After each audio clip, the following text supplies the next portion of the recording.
मैं सोच रहा था अभी कुछ वक्त है मेरे ऑफिस जाने में, तो तुम कहो तो ड्रॉप कर देता हूँ मैं तुम्हें। नहीं अजलान, मेरा रास्ता तुमसे ऑपोजिट है। नहीं मेरी जान, अपोजिट तो नहीं है, बल्कि मेरे रास्ते में ही है। कोई इशू नहीं है, मैं तुम्हें ड्रॉप कर दूंगा। नहीं अजलान, मेरा रास्ता ऑपोजिट है क्योंकि मैंने अपना क्लिनिक चेंज कर लिया है।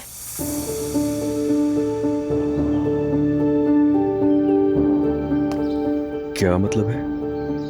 आसान बात तो कही है। मैंने इंटर्नशिप उस क्लिनिक में ली है जहां मेरा शौहर स्टाफ को खरीद ना सके। नहीं समझ आ रही मुझे तुम्हारी ये बात। इसमें समझने वाली क्या बात है अजलान? तुमने मेरे पीछे साजिश की और मैंने उसकी इजाजत नहीं दी। दुआ, ये क्या बकवास कर रही हो? तुम्हें अंदाजा भी है? माफ करना, क्यों, क्या हुआ?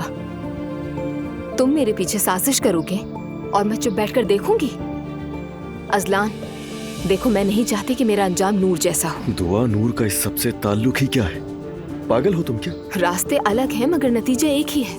आखिरकार दोनों दबाव में हैं। अजलान देखो, अगर तुम आके कहते कि बात ये है और मैं परेशान हूँ तो वो और बात होती और मैं समझने की कोशिश करती, लेकिन ये जो तुमने किया है इंतहाई गलत है।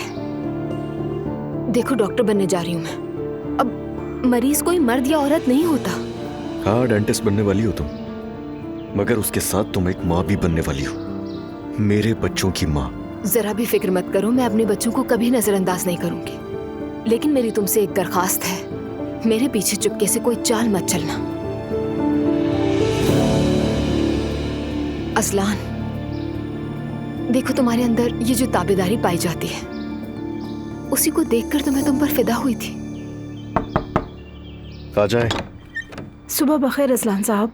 आपको भी। अब्दुल्ला साहब दुआ साहिबा को स्टडी रूम में बुला रहे हैं। ठीक है, शुक्रिया। मुझे क्यों बुलाया है? पता नहीं, मुझसे तो कुछ भी नहीं कहा उन्होंने। अल्लाह खैर करे। रिलैक्स हो जाओ, इतना घबरा क्यों नहीं हो?